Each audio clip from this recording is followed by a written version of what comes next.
I think we're live now. Yeah. Looks like it. Sweet. We made it. Yay.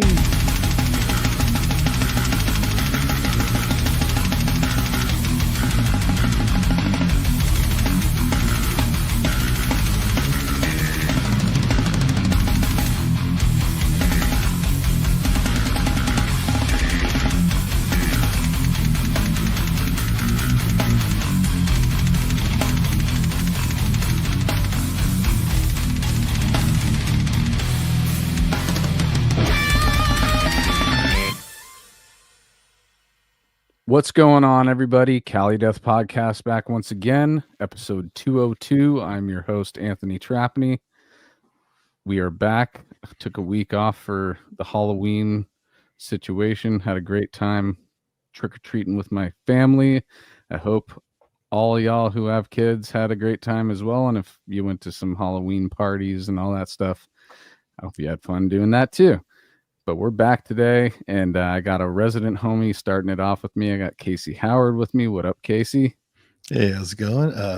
Joel's going to be just a tad late. He'll be here. We'll see soon. the Banana Man soon. Yeah. Tonight we're joined by Alex Cohen. What's going on, Alex? Great to be here, guys. Yes, thank you for being here. I love this podcast for a while, so it's awesome. Right on, dude. Shit, man. That's super cool, dude. And I'm glad that you're on it. And just right off the bat, we have to talk about the synchronicity of booking you and Kenny week right after each other. You know, you got the Imperial Triumphant connection. You guys are homies in real life, so that's really cool that it just naturally, like, the synchronicity of this is really cool to me. A lot of life with that guy. A lot of life with that guy. Hell yeah, dude. And we'll hear about that for sure, dude. But thank you so much for being with us tonight, dude. My pleasure. Yeah, for sure. Let's do some plugs real quick. As always, up top, we got battleforgecoffee.com. There's the banner right there. That's our homies in Deeds of Flesh. They make a quality product. They do. I'm a coffee snob, and I love my French press coffee when I can do it, and Battleforge coffee beans are quality coffee to do it with. That's also underground death metal, and it's caffeine, guys. We all use it. So go over to battleforgecoffee.com, support underground death metal / underground coffee suppliers. GeneratorRehearsalStudios.com, Oceanside, California. That's the place we want you to go if you need a jam spot. You're in or around the area of Oceanside, California. We're friends with the owner. We know people who use that facility, and go get creative over there. GeneratorRehearsalStudios.com. That's it for us, I guess. Then Alex, merch. We need to. I don't even know what's going on with that, guys. It'll happen again. We have some merch. We just need to figure out. Go to Kenny Gorowski. We actually started plugging humans. Let's just plug Kenny real quick. As a human. Plug a human. Nice. Go back to last week's episode if you haven't listened to it. He's a great dude, and he is. It was a very interesting and fun conversation we had with him. It was just too short. I think you guys should have gone longer. Yeah, I know. I bet we could have gone at least. It was a couple almost more hours. Was that a record episode? Is it the longest? Colin from Behold the Octopus and the endless book of bands that he's in. He's the longest episode. I think we broke 5 hours with him. Okay, but Kenny broke 4. I think all the legends and all the like sickest players, they break that 4-hour mark where we just keep yapping, dude. No Can't pressure. Say I'm gonna do that just exactly. Because again, medical reasons. But I want to, I'm honored to be here. And and we never expect any of our guests to go that long. It just naturally gets there. But whenever Normally it's like 2 hours or whatever you're comfortable with. It's all good. We're flexible, dude. Cool. So we'll Yeah, see. yeah. It's all good, dude. Whatever, you know. But Yeah, let's my plug phone you. alarm is going to go off about taking this medication because I had a recent health development that Hmm. was quite life changing. Yeah, I was gonna let you get into it, but I'm totally ready to talk about that right now. So fill us in. Obviously, um, the medication you're talking about is chemo. You're Yeah, taking chemo right now. chemo You've pills. so give us the story. So 4 months ago, it was July 7th, I was about to go see Virgil Donati play out in Long Island, and I was 5 seconds away from driving a car, and I had a full body seizure. And funny enough, Kai Hato saved my life that day. So forever You were at indebted the to him. wheel. You were I was at the driving. wheel. Yeah, Whoa. 5 seconds is Wow, the dude. difference between life and death. And they found a brain tumor in my head. So And real quick, sorry, before you go forward, up until that point, you didn't have any precursor, any kind of symptom that popped up before that. It just out of nowhere you had this seizure. literally, yeah. I mean, I had these like auras, flashes, but everybody has those. No excess headaches or anything like No, that. nothing. Wow. And then they found this brain tumor, and they had to remove it. And what was interesting was, of all the types of brain tumors you can get and brain cancers, this is the one where they're like, yeah, just people live 30 plus years with this, so just take the treatment and go on. Wow. Wow. Um, and it got weirder because a lot of what I think people know me for, and it's funny because one of the first people I saw after I got home from the hospital, well, from the first hospital, was Kenny, and he and I, spoke about this at length, and like um, the seizure. This tumor in my brain had been interfaced. They've been cross talking because that's what happens with these. They're not these inanimate masses. Once they get to a certain point, they start. They start actually thinking they're the brain, and they start sending out neural signals, so that actually can create crosstalk. Whoa. So Hmm. a lot of the best material I think I wrote, book wise, coordination wise, stuff like that, I think was done under the influence of this brain tumor doing That's that. crazy. Wow. And then the seizure that happened, that was kind of where I like, for some reason I was able to enter this like fifth dimension of rhythm, basically. And that was when I could play two tempos at once, You one in got each your side of the body. superpower, dude. It's like Yeah. a It's it's like a hero story. This is where Alex Cohen got his superpower. It may be a brain tumor that he has, but it caused this, it's crazy, dude. Yeah, I mean, it almost in some ways feels like a Faustian bargain because it's like I Yeah, obtained this knowledge of this like eldritch rhythm, and yet it came at this price. totally. Uh, Yeah. and so yeah, I had to get it removed, and then I spent I've got to do 12 cycles of chemo now of these pills, and hopefully they just said I can go on. But go on is a very complicated thing because how do you really go on after Oh, something like this? You kind of have to reassess and reevaluate your life and totally. where your direction is going. And again, it's touring becomes much more difficult because you have to basically they just said like live well and you'll be fine.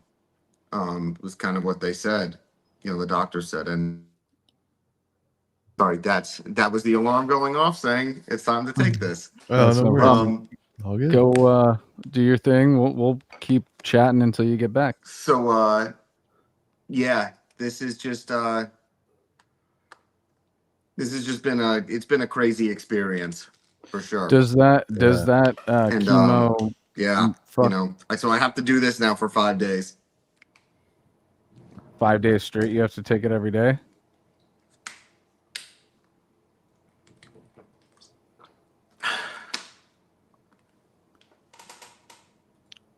Hey, Oh, there sorry, we go. the wrong thing. You see it? Is that better?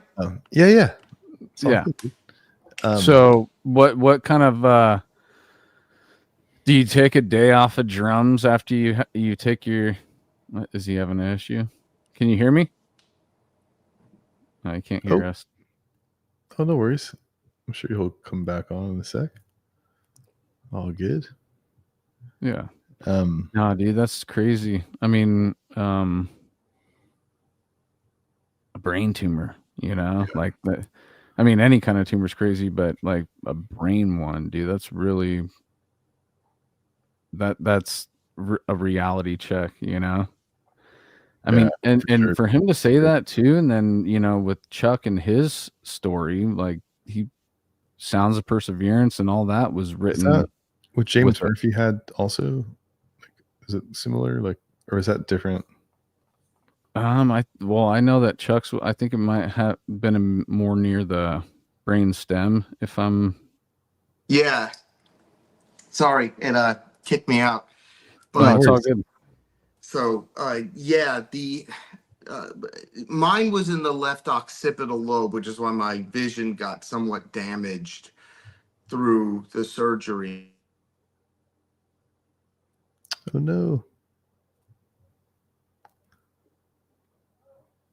It's all good. Yeah, he You're may. still- I don't know might what. be a connection issue. No worries. We'll get him back. It's all good, dude. But yeah, he heard me talking about Chuck, so he's gonna say something about Chuck. But I was just comparing that to like, how Chuck with his writing after he had a brain tumor, some of the most brilliant stuff he's written in his career. It's Crazy, man. That's but then there's other situations where people get brain cancer and they're totally a vegetable. It's a weird thing. Like cancer's crazy, bro. Well, how could that? I don't know. Anyways, but Alex is a sick drummer. He's what is that? What's the award that's in the picture from the flyer? the Louis Bellson Award. Like So what is that award? drum, Well, he's gonna explain. I mean, it, sure. we gotta get him back to explain that one for sure. Oh, there he is. Speaking of which, Sorry, someone just called me and that disconnected. Oh, no worries. That's all good. And Dude. then the alarm on my phone disconnected too. But anyway, yeah, that was my time. That was me having to take these pills. Dude, but no problem, dude. All good. thanks so much. Appreciate that. But So yeah, start over again about the location. Where was yours it was at? in the left occipital lobe, so right here. That's where the scar is, Mhm. and it had formed. It was this thing that like kind of straddled. It looked like a spider almost over the lobe, Wow. and it was crazy. So they had to remove it, and basically what ended up happening was I lost some of my right field of vision due to that, and I ended up with photosensitivity. So that's why I wear these glasses now. And I'm getting custom glasses to help open up this field of vision again. So the field, so that your peripherals cut off on your right side, basically. Yeah, it is Trip. very. And then I wore these glasses, and it was just like, whoa, all there again. Yeah. But nothing else. No. So there's light sensitivity, no peripheral vision, but you could still see fine. Yeah. In color, all that stuff. Yeah, I still retained all the drumming abilities, still can speak, still, pretty much I pretty much got back all my functions. In fact, most people here don't even know I had surgery or that I'm on chemo. How long was the recovery after surgery? It was about 3 weeks, and then I went into radiation and chemo after that. where they do a 1-2 punch on you. So that was rough. Yeah. Yeah. How does the chemo affect you now? Do you have to? Are you still able to drum the next day or? Mhm. Nice. Yeah, it's the last time I took it, it's pretty tolerable. All things considered, it's pretty mild as far as these things go.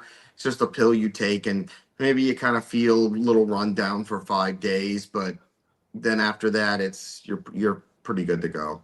So you mentioned 5 days. That's how you have to take it every day for 5 days, and then Yeah, how? And then what is that like once how yeah, long until the once a next month, 5 days? once a Okay. month. So it's 23 days after that, and then it's once a month. Oh, okay. So you take it 5 days for 12 months, and that's it. Um, and then now obviously you have to be closely monitored. How long until you have to get another MRI and all that stuff to see how things 2 are? months. So I got my first one last week, and I need to get another one in 7 weeks. Well, how's going into the tube, dude? I always trip on that. Crazy. The crazy one too was when they brought me to the hospital, and they're like, simulate playing drums in the MRI, and I could see everything firing Whoa. as I was. It was a trip, man. What? Yeah, I could see like all the lights flash. Like literally, they show your brain, and all the lights are lighting up as you're thinking about playing drums. Wow. What? Damn. It was out, man. And what was even crazier was like you could trace this tumor out, and it didn't touch any of the drum functions that I had. Wow. Yeah. Again, superpower, dude. It's you got it's protected, So dude. yeah, Kenny saw it. Kenny saw the aftermath of the seizure when I could like suddenly play all this stuff that I never thought I could play. And he was like, "Yeah, man, that's your life's work realized through this brain tumor." Dude, but there's other examples of that, like people having,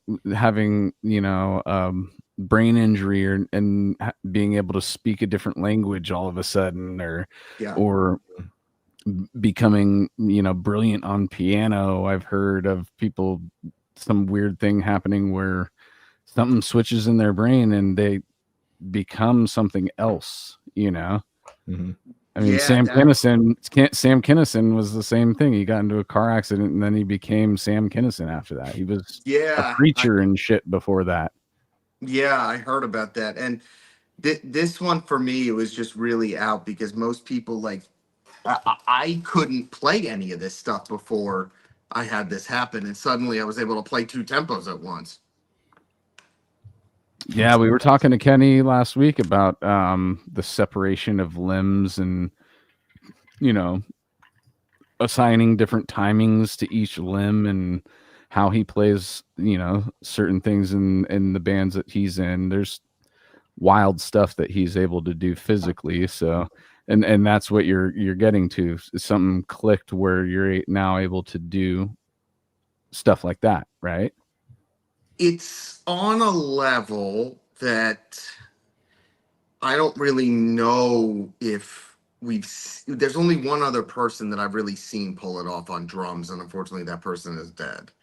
So Mm. I was never able to talk to them. But it's really like the ability to assign numbers upwards of like 19 into limbs, and really think on like a four-way plane, like not just one, not really just thinking like, okay, I'm gonna place a rhythm in each limb, but it's just gonna be one pattern. Like, no, really thinking on a four-way improvisatory level. That was the Mm. type of thing that I'm talking, that I Yeah, could dude. go on here. crazy, dude. And I could also play stuff physically that I couldn't play before too. Like I was able to crack paradiddles in the feet at 225 after the Yeah, seizure. I was able to crack flam taps in the feet at 300 after the seizure. It was stuff like, That's wild, dude.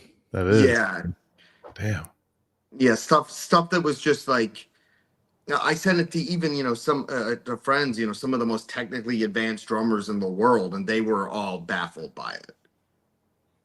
I think of and it's going to be a shitty comparison, but it makes me think of Rookie of the Year. Do you guys remember that movie where the kid breaks his arm, but then breaking his arm made him a professional baseball pitcher?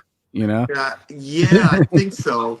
It it's is, it is but I kind mean of it's sort more of, complex what you're talking about. But I'm just yeah, saying, like something traumatizing happens to the human body or brain, and it actually opens up pathways and doorways that were inaccessible before the thing, you know. yes. That's wild, And dude. it was kind of a realm of rhythm and of just this type of hyper technical stuff that I'd never been able to tap into before until that happened. And what caused you, so what, talk about the aha moment of realizing that you were capable of this, and how it sent you down whatever path you're on now, like exploring that. So what happened was I had the seizure. They discovered the brain tumor, and naturally, the next day I was just completely depressed. Uh, my dad, passed away from brain cancer. So I was like, am I going to repeat this? This is just Yeah. horrible. And the next thing I knew, I just decided to sit down on my drum set, and I'm like, you know what? You hear the stories about this happening, about crazy, like what you talk about, like crazy, these kind of like urban legends about this stuff. Let's see if it's true. And I put on the two metronomes, and I could do it. And I'm like, something happened here. And over the next day, I documented it all in video form, which I'm grateful for, because I'm gonna write my third book based off of this stuff. That I was able to. I documented it all in video form. Just I was able to play things that, like, even just the day before I was not able to even touch, not even able to approach, and suddenly it was just like flowing. Trip. So Very much. your third book, we actually didn't even do any plugs for you, dude. We're 22 Uh, minutes in because you just had such a wild story. Um, but it's let's one of tell those people. stories that should be told. I Yeah, think. no, for sure. And I want you to keep going with it. But before Yeah. we do, since you just mentioned a third book, you should tell people where to go, for all things Alex. Is it social media? You have your own website? Yeah, you can find me. I've got a website, but it's Instagram, Facebook. Find me, Alex Cohen, and the books are available on Hudson Music. You can get them on Amazon. The first one is called Ultimate Progressive Drumming. That was by me, and the second one is by myself and the Brazilian drumming great Ramon Montanier, and that is called Extreme Polyrhythm and Speed Techniques. Nice. Because if you have not, I mean, Ramon, right now there's the two people that I've ever seen crack 400 BPM Mm, in one hand are currently Ricardo Merlini and Ramon. In terms of, wow, yeah, I've seen Ramon do like 420, and I've seen Ricardo do 450. that's insane, dude. It When is when insane. is it gonna ever stop, guys? I mean, we I used to don't be know if it can stoked on get. 220, I I, know, I, back right? in the Yeah. day. You guys I get to don't know if we could 600, get dude. faster than this at this point. I mean, four Yeah. 450, like that's crazy. That's 220 with one hand, Wow. faster than 220. So, Yeah. That's insane, Yeah. dude. yeah. So yeah, All right. that's Well, but so back to what you were saying. So your dad passed away from it, huh? mhm. So then obviously, I mean, not obviously, but you could point to something hereditary. There was, yeah, I think there was some genetic disposition, even though it's a different type of brain tumor, luckily, because the Mm, one that I have is the one where they're like, yeah, that's the very treatable version. That's the one where people live a long time with it. And yeah. they're just like, yeah, like the doctor literally said, like, yeah, you have like a chronic condition now. It's like high blood pressure or diabetes. So his analogy, not mine. So Hmm. that was an interesting comparison of the just like, just get treated and go on with your life kind of Yeah. thing that he had. That's cool. I mean, that is probably one of the best answers you can get from a doctor if you have Yeah. cancer, because they could be saying, "Oh, you got 5 more years," but instead it's just something that you're going to have to keep treating and keep an eye on Yeah. until you get older, but you get to get older, which is awesome. Yeah. And it's also like I get to get older, but more than that, it's like I got to keep what happened after the seizure. So again, Right. I'll endure the treatments and whatnot because I was able to keep that stuff. And Yeah. that's huge for That me. made it the Mhm. whatever comes with it worth it because you retained all that. Yes. That's awesome. And and again, people want to see it, you can go on my Instagram, Facebook, you can see the videos. Uh Mhm. and that stuff is a lot of it's documented. I made sure to record and document all of it because I think it's worth seeing. Dude, I mean, we can watch some of it right now. I would love to see this because I hadn't seen it yet, and now that you're saying that it's already out, I'd like to see an example of what you're talking about. See if I could wrap my dumb stoner brain around it. What what's the best It's YouTube or you can find it on you can find them on Instagram. yeah, okay, Instagram I then. usually give the descriptions of what they are, but there's stuff of like 120 and plus beat cycles, just revolving kind of like limb alignment and just a lot of limb separation, that I was able to do after this, after that happened. Yeah, dude, I definitely want to see an example of it. Because I don't have, when I say my dumb stoner brain, that's true. Like I don't have the So Oh, yeah. capability of fully grasping what you Keep and going down because I think I have one that I recorded at the recording studio. Yeah, yeah, that was this is all me during the recovery process, but Mhm. maybe it's further down. It was one that I did at the studio, so it's on an acoustic kit. People can hear Ah, it, which gotcha. would probably be better. I think that there it is. Yeah, to the left, I believe. Is that it? Or to the right, maybe? Yeah, it's the one about Art Tatum where I say like Art Tatum played parallel. No, it's the one to the left. It has like a several thousand likes. Yeah, that's it right there. Oh, okay. So check it out. Yeah. This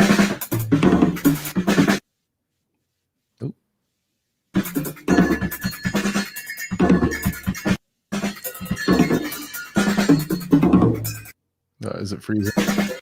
Sorry, is it freezing for you it guys? is, it's kind of yeah, freezing up. it Yeah. is. I wonder why it's freezing. Mike, I have.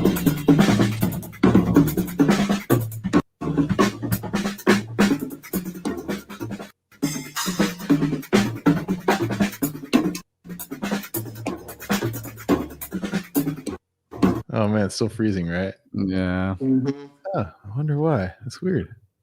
Um, So is the separation in this your feet and your hands? So your feet It's side to side, meaning okay. that you would have like if I can. So I'll just demonstrate. Like if you would have like something in this, and then be able to completely separate this limb, and if you want to do like Yeah, so I can when I say I can't grasp it, what it is the one, the math, and two, um how it's possible for your brain to separate those limbs. I it's like with really complex music, I can understand.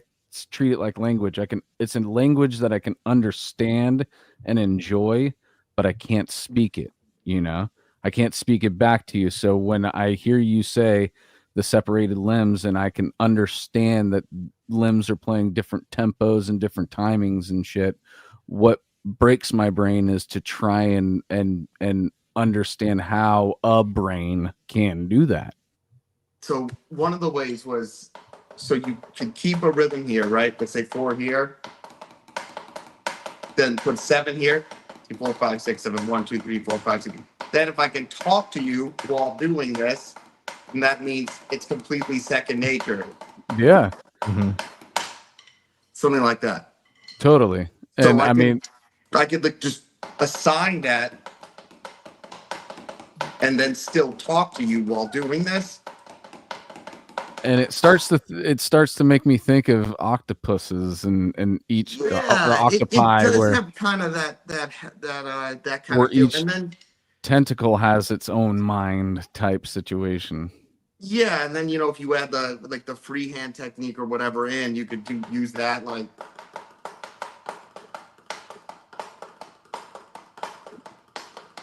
So I'm doing polyrhythm as a 7 against the 4, 3, 4, 5, 6. Right. Like that. So I'm Nice. counting the 7 against the 4, but using the freehand as the septuplet against it. Mm-hmm. Fuck yeah, dude. I got a question. So, what kind of music or drummers were you influenced by growing up? Like, about like polyrhythm stuff. And we should go back and get your like history, like getting into music and stuff. But just like real quick, like, because I was a big, obviously, Bill Bruford fan and like dudes like that, and of course Vinny and everything. But anyways, but just like what are your like influences like specifically like in the polyrhythm or other styles of music, African drumming and stuff, whatever. So the polyrhythm stuff, my big influences were Virgil Donati was my all-time hero. Yeah. Pete Drummond was a big one from Australia. Marco Miniman was definitely a big one with this Oh, for stuff sure. and with the orchestration stuff. Because Thomas Lang was another one. I worked through their books. Okay. There's and Virgil's books. Mike Mangini definitely informed some of it. Mhm. Pete Zeldman was huge for me with this stuff. Mhm. But yeah, Virgil and Pete really stood out as the 2 top ones for me. Okay. And Nice. those 2 were definitely like my 2 because I just love the way they did it. Right. Nice. Awesome, man. And that was huge for me. And then I being friendly with both of them now, it's really cool to get their feedback on this stuff. That's sick, dude. Yeah. Awesome. Well, I think maybe it's a good time to kind of like, if you're ready, just like go back in time and do our little like, just kind of get your history and find out about like, yeah, I guess like as Anthony would say, like, Anthony, you want to take over here? Just Yeah. I got it.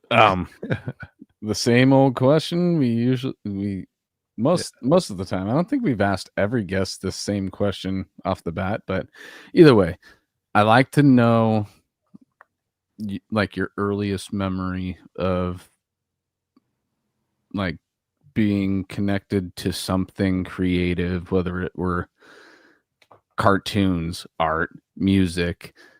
We like to hear about what was playing in your house when you were a kid, because I always mention like doo wop and 50 shit that my parents were listening to. I have this connection to that sound because of how early in life it was just playing around the house. So yeah, dude, tell us about early childhood memories with music and creativity.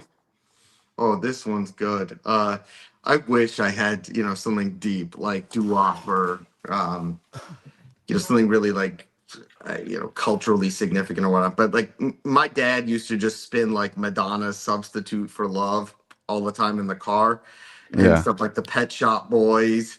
So, and then, thanks to this child psychologist that I went to as a kid, my parents wouldn't let me listen to anything besides like NSYNC, the Backstreet Boys, Britney Spears. And again, it wasn't their fault. It was the child psychologist that said I couldn't listen to anything with like cursing or stuff like that. So when I was old enough to get, that's what I taught myself to play drums to, was to that stuff. And then when I was old enough, I could buy my own music and my own CDs. I would go to Tower Records to just get like the most offensive looking stuff. So Morbid Angel, Deicide, Suffocation, Behemoth, Dimmu Borgir, Origin. Was that like just taking a stance against, what you were only allowed to listen to, which is pop music. So you finally Yeah, get to a point where you break away from that and you just completely go to the complete opposite end. rebellion. Yeah. Complete rebellion. So Meshuggah was huge during that period. Virgil Donati with Planet X was huge. Strapping Young Lad with Gene Hoglan. And you were Dad. just going off of imagery? Is that what you would do? At first it was imagery, then it was recommendations. Yeah. But a lot of the drummers that I listened to then are close friends now. So, and funny because like I got the Winter Sun album that Kai Hato played on, and Kai was the one in the car that saved my life when I had the seizure. So it's fun. Wow. Damn. Deep So connections here. totally, dude. Sure. So That's cool. what age was the Tower Records situation? That was when I was like 14, 15. And how old are you? 35 now. Oh, okay. So so would you say 15? Yeah, I was 15, roughly. 14, 15, yeah. So let's 20 years ago. rewind real quick, because we Yes. also like to get to like when you started playing an instrument. When did drums come into your life? Well, I started playing the saxophone in 6th grade, but I sucked so bad that the teachers asked me not to play it and find another instrument. And I found the Yeah. drums, and I sucked really bad at that too. I mean, I still do in many ways, but yeah. Right. So I sucked at that as well. But I basically just, as one of those quotes, fail hard, fail often, but fail upwards. And that was just kind of life on the Yeah. drums. It's just Yeah. failing up basically. And That sounds like me at eventually, work. Yeah. stumbling and failing, but eventually you'll find yourself somewhere. I suppose. Totally, dude. I like that. It's cool. Hell yeah, dude. So What is I it, have no pretenses. In So, fact, so you you know went what's from funny? saxophone to guitar, or saxophone to drums? Yeah, saxophone and drums. But you know Yeah. what's funny? That the most naturally I think I've ever gotten drums, literally the most naturally I've ever felt I gotten it was right after that seizure. Right after that, literally no joke. Yeah, that's That was true. the first time crazy. like it felt natural to me. Wow, dude. And you look at your resume. So you're Yeah, 'cause literally you're shredding. saying the mentality towards an instrument that you've played in countless bands for countless years. Well, not countless, you can count them, sorry. But Countless. He's eternal, dude. He's been he's around 35. He's 5 Yeah, years younger than me. yeah, He's got, no, man. 35 million Look, years is what he meant. Yeah. you know what, man? I'm an old soul. That is for sure. yeah. But it's just wild that something like that would shake the confidence into you of you and your instrument that you've showed us countless times. I keep using the word countless. What the fuck? You've showed us many times that how you are very capable of playing that instrument, yet you yourself didn't have this confidence until after this traumatic event.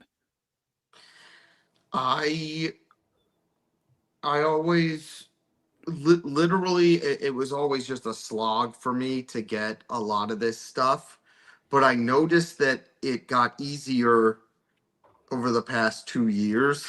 And that was ironically when the symptoms of the brain tumor were showing themselves. And then after the seizure, that was the first time where I actually sat down and like, I just naturally feel this now. Like this just is the feel. It was the first time where it actually felt natural to me. And how crazy is that? That it was after that, after such an And event. I understand that there was a tumor involved and it's cancer and all that, but you can get hippy dippy too and be like it's like manifestation in a sense. I have definitely gone there, and certain things have come to mind, including that it was some of the energy that I had stored up, through this, or that I was teaching my brain to think in ways it was not meant to think. Because I don't think the human brain is necessarily meant to think 4 ways. And So there were a lot of like fun explanations I came up with for it, but I Mhm. mean that was the truth, that I was the most natural I've ever felt on this instrument was after that. It's almost like becoming a chameleon where you have two different, you can move your eyes independently all of a sudden. Yeah, it kind of felt like that. It's a good analogy. But yeah, I remember Kenny saw it. He came to my house right before I was going to get surgery because we're close that way, and he said, uh, I remember he said he's like, I cannot believe this what I'm Yeah, seeing right now, and I'm that's like, rad. yeah, it's just one of those things that It's crazy. some things I don't think I'll ever know, and this whole thing may be one of them. Just how Well, this thing played out, I'd but say follow that path as far as you can take it, dude. If you have, newfound understanding and capabilities, just put your head down and keep going down that path and see where it takes you, dude. yeah, Yeah. that's definitely where I'm going. It's just I got to get through the year of chemo, and it's a journey, taking one day at It's a a time. year. Yeah, Yeah, 12 months, 12 cycles, so it's 5 days, then 23 days off. But yeah, I mean it's a trek, and there's there's no no question. other radiation involved, right? You Oh, don't thank need. God, no. But yeah, Yeah, thankfully, no. But now it's just the pills. But even then, like this is my first cycle. Like literally, that was my first pill that I took earlier. It's my first one that I've taken of this cycle. So I have no idea how this is going to play out. yeah. I'm sure it's more intense in the beginning It's because daunting, yeah. you've had all the time off since the last treatment, and then your body gets used to it throughout the 5 days. So the last dose might not be as intense as the first dose. Yeah. But I mean, like you said, dude, it's just a thing that you're gonna keep having to treat, but at least you are here to Treat it. breathe and Yeah. live and fucking continue to Yeah. play your instrument, still have love for art and music and all these things that it's like it's rad to have Yeah. that It's still, you know.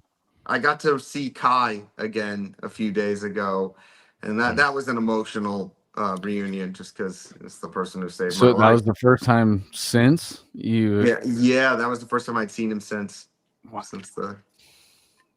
Yeah, it was amazing. It was great to see him. Just that's the person who saved me that day. Yeah. So What'd you guys do? You guys get together, go out to dinner? What? yeah, we went. I took him to get some New York pizza. Nice.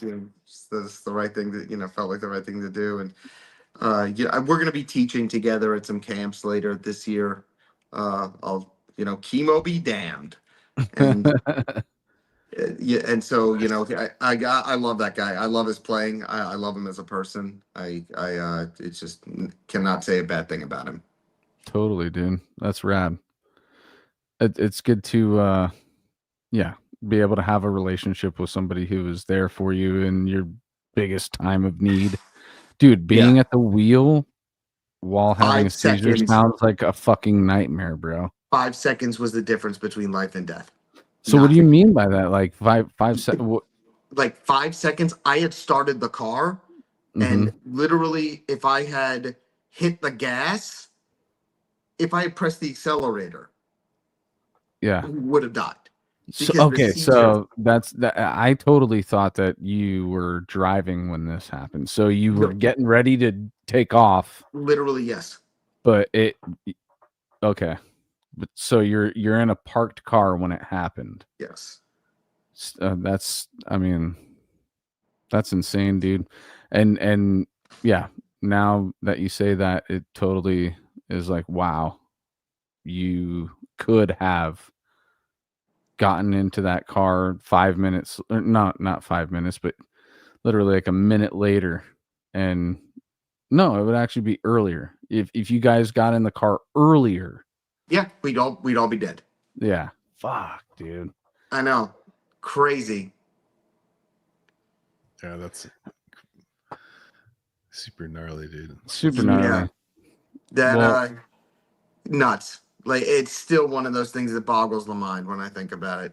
And yeah. what was crazy, and this is like really where you can get like hippy dippy with this, was that Kai plays in Nightwish now, and Nightwish was one of my dad's favorite bands. And my dad died of brain cancer years ago, and then the drummer from one of his favorite bands saved his son's life. yeah, That's crazy. that's fucking wild, dude. Yes. there's 8 billion people on this planet, and that's the Yeah, one yeah. guy. It's just like put that out there that's crazy. That is so wild, dude. It really is, and it just you're meant to be here, dude. Your I time guess isn't so. up Yeah, yet, dude. I guess the world's not sick of me yet. Totally, It dude. was crazy, man. During the recovery, um, when I was recovering from the surgery, I mean, I was it was so painful. I mean, your Really? head's been, I half my head had been cut open, and Yeah. I was in so much pain. And then I had this, I was like delusional, but I had this vision of there were all these ghostly figures walking along this like rocky plain, and then these like stone tower emerged with this like oval on top that a ring of white light formed around. And I kept trying to look into the white light, and I couldn't see into the white light. And that's just like, all right, it's not my time to go yet. That was kind of the Wow, sign. It's like, dude. it's not my time yet. Wild. Yeah. That's and this is during the recovery. Yeah. That was during the recovery when, it was right after the surgery. I trip on the fact that like how they got into your skull, dude. They used crazy gnarly tools to get through your They skull. sawed my skull open, and they cut the sucker out. And but you're obviously completely out. That's my Yeah. thing is like if you went in for brain surgery and there was that freak situation where the anesthesia didn't work perfectly and you're fucking Well, you brain. So here's the thing about brain surgery is that your brain doesn't have nerve endings in it, so you don't feel anything. yeah, there's that So video of people the do dude who brain he's surgery playing awake. violin or something while Yes, yeah. exactly. So I was hoping I could do that with drums, but it didn't work out, unfortunately. But I was. Don't think I didn't try. I did. Uh, That's so rad. yeah, usually you don't feel it when they're doing it, but you feel the Mhm. after effects because Oh, for sure, dude. yeah, That's some serious trauma for physical yeah. trauma to the your skull getting opened up, dude. That's so how far what do they do? They cut like a square out? Like Yeah, they cut a square out, and they went in, and the surgeon was a badass, and he took the thing out, and then they were about to close me up, and he goes, no, no, no, no, no, no, hold on, get an MRI machine in here. So they have these mobile MRI machines at Duke, and they wheeled one in, and I'm still got my head open, and right. they put me in the MRI machine, and they do another scan, and he found a little bit more of it and was able to get rid of it. Wow. I was Yeah, wondering why he would put you in there, but that makes total sense, dude. yeah, That's because rad. they were able to find more of it. Yeah, and they were able to get rid of it. That's So you want a doctor like that when you're under the knife, dude. let me put it this way, man. When it comes to brain surgery, where 1 millimeter is probably the difference between being a human and being a vegetable, you want the best. You were making the fucking hair on the back of my neck go up so many times on this episode already, dude. 'Cause I'm putting myself in your position so many times throughout the time that we've already been talking, and I'm just like, damn, dude. To think, This is a story. You know what, man? Let me put it this way. I think one of the most metal things that can happen is to wake up and see a tube coming out of your head to a jar right here, and you see the fluid in the jar. It's this pink fluid, and you realize that's your head draining out your brain fluid into that jar. Dude, And totally death getting to metal. see that afterwards, man. I It's like a carcass cover or something. completely. I'm like a living Carcass album right now. Totally, dude. But that's super rad that again that you're able to retain, because losing your instrument in something like that would be detrimental to your mental Incredible, health, yes. because you were talking about how, the natural depression that would come after finding out you have cancer, and going through the whole process and having all these, gnarly chemicals in your body now trying to fight it, and surgery. No matter what, you're gonna have depression during that. So It's very up and down. Yeah, it's one of those. It's man, it's one of those things that you really can't. I really can't describe it to anybody. You just. I hope nobody. I hope people don't have to go through it, but you have to go through it to understand it. yeah, And it's just one of those things. There's nothing that I can say that can really describe it. Um, but I all mean, I you seem like you're in good spirits, though. It goes up and down. I mean, one of the things was I was having a banner year for my career, and that all went on just like screeching halt. Because, I mean, you can't really tour if you're, yeah, if you have, chemo. I mean, what am I going to say to people? Like, oh, hey guys, by the way, this week of the tour is going to suck because I'm on chemo this week, so just expect all the shows to be shit right now. Yeah, Um, yeah. and that's like a reality that touring is off the table for some time, extended touring. And also, like, when you're really combating this stuff in the future, you have to live well, you have to keep yourself healthy, you have to keep in a good mental state, and van touring doesn't really lend itself to that. Sleep is a very important part of Huge. health, and Yes. if you can't sleep well, it fucks with you, even if you're an somewhat healthy, normal person with no ailments. But to have something as serious as recovering from cancer, you need to sleep as much as you can, dude, and get Exactly. good sleeps in the dark and quiet type Precisely. sleep. Yes. And that's you're not really getting that if you're driving in a van late at night. That's where we um recover, dude. And I think that's why so many touring bands get sick, because their immune systems are so down from lack of sleep and shitty diet and all these things that. what you just said right there, diet was one of the reasons I was able to get out of this Mhm. and do the recovery well and deal with the radiation and chemo, because I've been eating extremely well. And the older you get, man, the more that plays a huge part in your Totally, dude. well-being. And again, the road does not lend itself well to that. You're lucky if you get pizza Yeah. back, the Domino's backstage at a gig, and then gas station food late at night. So it's one of those things where it just that lifestyle is not really lending itself to me No, anymore. not at least during at least during this year that you have 100%. ahead of you. Yes. So Eh, extended touring for me is off the table for probably the next year at least, but most likely 2 years. While Yeah.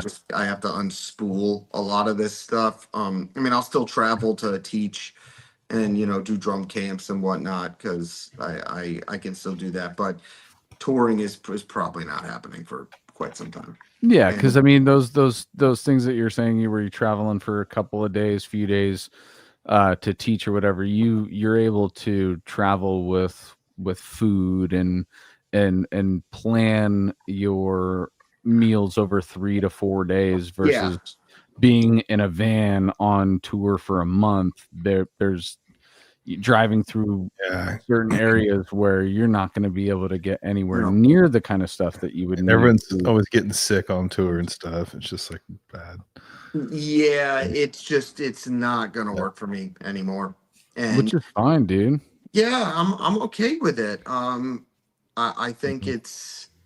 I've had to. I'm fine admitting that, and I don't think I'm gonna really miss any. Well, I mean, I miss certain things, but not Yeah, really. Again, health is priority, and these treatments are priority, and I've got to make sure that I maintain a good schedule with this stuff because it's just very important that I kick this and right. No make Yeah. doubt. sure And that you're 35, dude. So you get to 37 and you're through the woods, and then you're gonna maybe get the itch to get back out on the road again, but you'll just have a yeah. different way of looking at it and preparing for it because obviously you would want to continue the health kick regardless of the cancer because Hmm. that's really what we should do is eat like a cancer patient who wants to Yeah. who wants to fucking make sure they get through the woods because of the reasoning is because that is gonna bring you to the elevated level as a human. Fast food is not gonna get you there, dude. You gotta Yeah, 100%. And that's tour diet right there. And it's one of those things too where now it's like, well, this is the difference between life and death, basically, is how I treat myself. So better treat myself well, better live well. And so I got a healthy dose of health religion. I kind of got slapped in the face with it, that's for So sure. So anybody who's watching or listening to this right now, who isn't going through what Alex is going through, why don't you just take 2 weeks? You completely eat clean, drink tons of water, get rid of the alcohol, which is something that I need to do as well. I I Um, had to during this, and I love my red wine, but I had to kick it all, and yeah, I it's haven't just had a not drink in 4 months. it's not beneficial health wise at all. It's funny, I drink on these things every single week, and I'm saying this right now, but it is true. Regardless of the fact that I am drinking on these, it's still true. Alcohol is not good for you. So if you kick that, you drink your water, you have some coffee, and you eat plenty of vegetables and fruits and lean proteins Yeah. and get your digestion properly. Just do it for 2 weeks and You feel amazing. you're there's going to be no denying that your body is going to you're immediately going to start having conversations with your body. You're going to Yeah. be like, "Hey dude, we haven't talked in fucking how many months, dude? How you been?" "Oh, I'm doing good." It's like it's going to be one of those things where it's like, "Wow, my body is actually my friend and I'm being a friend to my body." So, It yeah. it really changed. It really changed my view on this stuff. And yeah, I mean, eating is kind of like you have a lot of people like, yeah, let's go get pizza. I'm like, sure, yeah, I can't wait to have my salad, guys. But Yeah. The it's thing it, is like with pizza, dude, you eat it and that's the whole thing. It's gonna sound sexual, but it's mouth pleasure, dude. yeah, It's dude. it's literally just mouth pleasure. But like you don't taste it after you swallow it down your throat. It's not like there's still taste buds down into your stomach and you're still No. like a half an hour, 45 minutes later, still tasting that pizza. No, you only had it in that moment that literally takes a few minutes to eat a slice, and then Yeah. not even a few minutes. I could smash a slice in a minute, probably. I've done less than that. And it's just one of those things where I just that's been a big change in my life is how I've really focused on how I eat and that I don't drink. But they also talk about the gut and that being your second brain, Yes. and you retrain the bacteria in your gut to have the mouth pleasure when you're eating a chicken breast and fucking some broccoli and whatever. You real that sounds boring as shit what I just said, but you can make healthy food that still Chicken gives breast and you that broccoli. mouth pleasure that I'm talking about. Yeah, I mean, I've been, certainly working on that. Speaking And of mouth pleasure, we got Joel here. Get that We motherfucker's should. mouth in here so we could pleasure us. He's not I was, ready. I did this There he just is. so he could. He's nervous. Oh, dude, we're repping some spawn tonight. What up? Oh shit! Oh, Damn, that? double spawning. Dude, we're all Spawn. yeah. These are all sick What's up, man? bands. How's it going, dude? good to see you, man. You too, man. What's been the talkie talks tonight? You guys.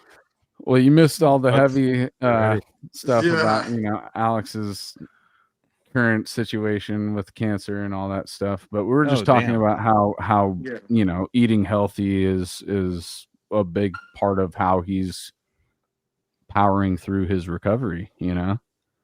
Nice. Just And- real quick, can you give me the just a quick breakdown of what you're eating, and then just a quick. I know you probably talked about it real quick, but just a real quick breakdown. We haven't actually talked about. I was going to ask him the No, same we haven't. question. Okay. It's a good So, question. Boom. no alcohol, minimal, like no processed food. As Take a Joel's sip. taking a sip as Listen, he says that. No, hold up. Let me put this thing, and I'm not judging because I love my red wine. Like literally, Yeah. I miss it so much. And Mhm. that's, No alcohol like right one now. of those things that I just miss so much in my life. But it's not. It crosses the blood-brain barrier. You can't have that. And Yeah. and so I have to cut that. I cut out processed sugars. So now it's just I cut out gluten and dairy. So it's mostly just like lean protein, vegetables, fish, rice, occasionally some red meat, gluten-free pasta, lots of fruits and vegetables. Yeah. Which is And how we all should eat, dude. And what you just said is yeah, like I mean, that's it's really got me through the recovery well. Yeah. yeah. That's That's awesome. that's like the natural human diet. What you just said right there. It's just like 100%. whole foods, real foods. Yes. When someone says whole plant-based foods, diet. a whole food, like, can you define a whole food? Something that was made by Mother Nature, like and something that's not processed.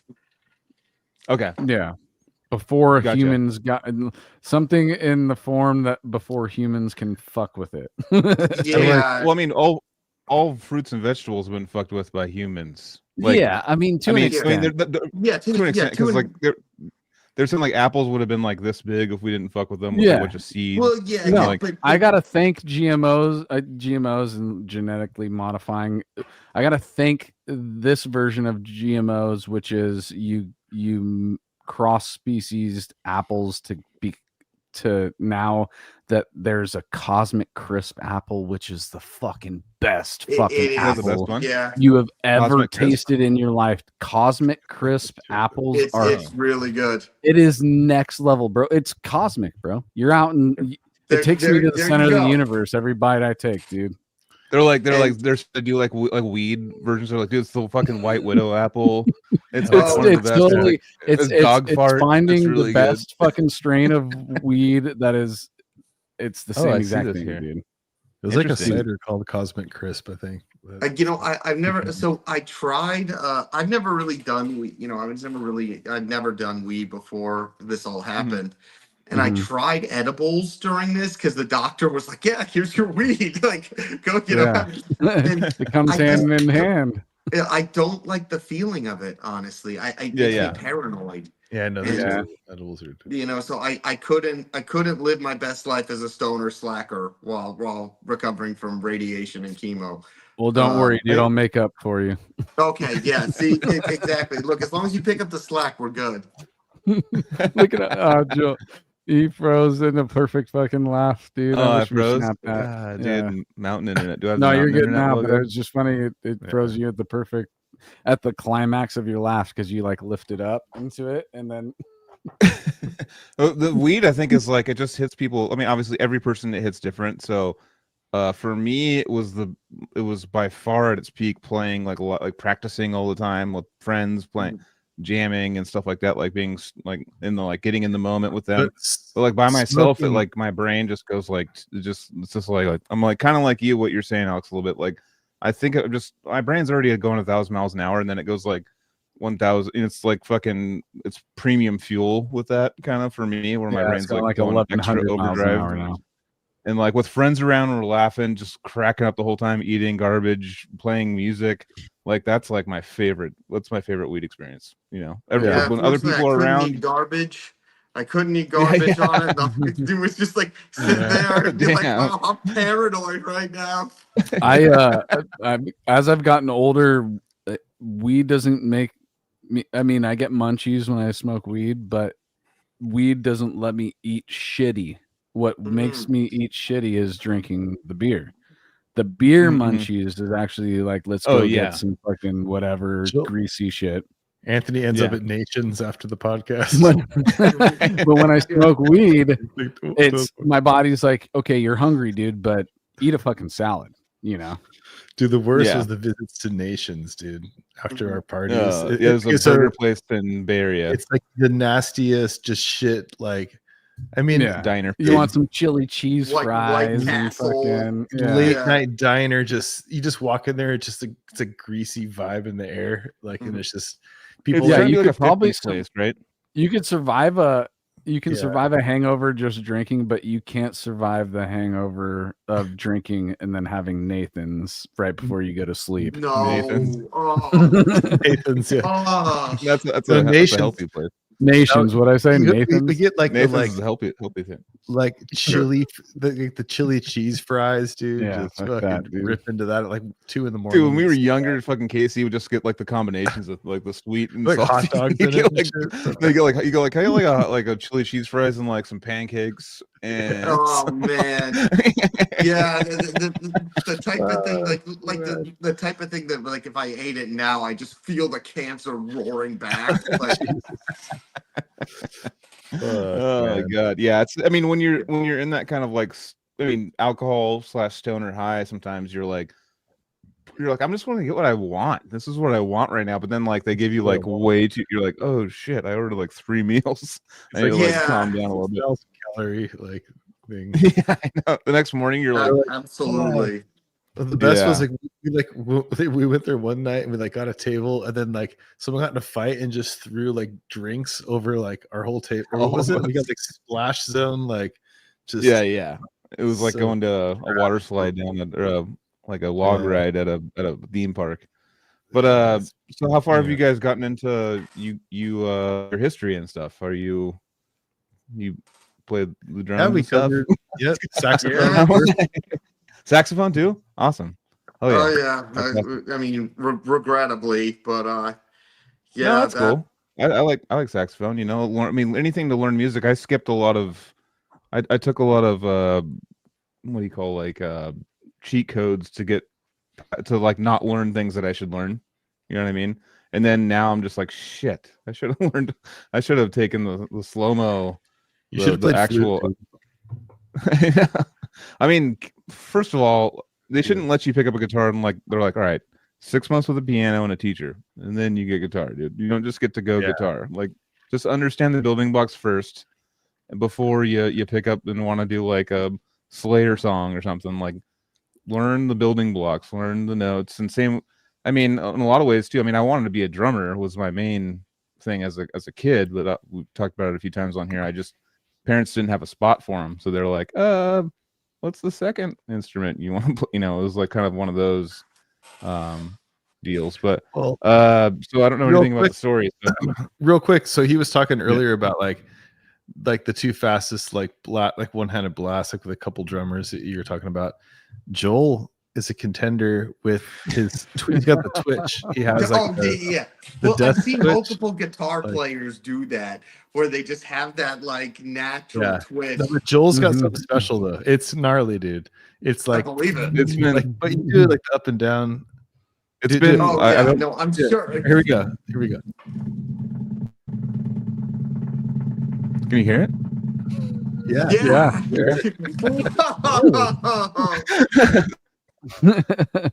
And that's how he rocks one out real quick in like 15 seconds. He beats it out. Hashtag he beats it out in 15 seconds, dude. So I got it, dude. Alex just gonna give drum lessons to Joel over like Skype or something. That'd be awesome. Zoom. I mean, I need to Dude, set up a he'll, drum he'll set. be kicking my ass in no time.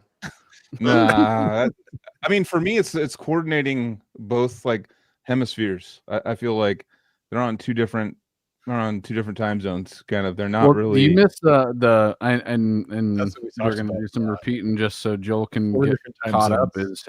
As Alex after his brain tumor. So you missed the whole crazy saga After the So in his recovery, he realized that he could separate his limbs and think almost in 4 ways Jesus. while he's It's playing been drums. out. It's been very out there. Can we talk about with that Drumeo thing that's on the flyer? What was, because I mean that's a very prestigious drum organization on YouTube. It's probably the most prestigious. Yeah. Like, Yeah. it's out there. How did that come about? Like the drummer's Grammy, that award. I mean, Yeah. it's a Totally. life goal. So that award was for excellence and innovation in double bass drumming. And Damn. nice. yeah. And that came because when I did the Drumeo appearance with Ramon Montagnier, we did Delacluse, the classical snare book, which is like graduate level snare pieces. But Ramon did it with one hand, and I did it in the feet, and we did it simultaneously. Yeah. Watch that. Yeah. Oh, the Yeah. the polyrhythm coordination and speed video. Yeah, it's Nice. the opening part of it. Yeah, that that's was awesome, man. Yeah, so we did that, and that basically I think sold them that I should get the award. But it was an amazing experience.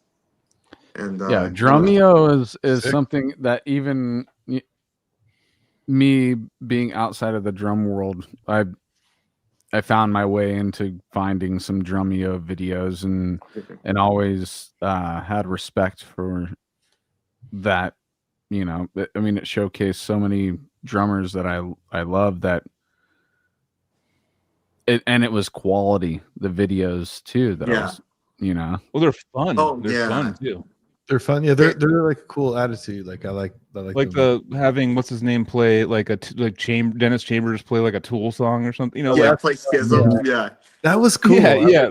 Yeah. Like they have them just only play no drums, just for people that haven't heard of this, but like they only give them the drum or the strings and the vocals, and they're like, what would you put over this? And like he's counting it out and stuff and trying to, and then you hear his version, then at the very end they play the real version for him and see his reaction to what he did versus what Danny Carey did in that instance. But you get to see like the different creative mindsets kind of move on how they would approach each riff kind of. And it's like, for me, it's like, and having them crack up like, oh shit, damn, that's crazy they're doing like that. Like, Yeah.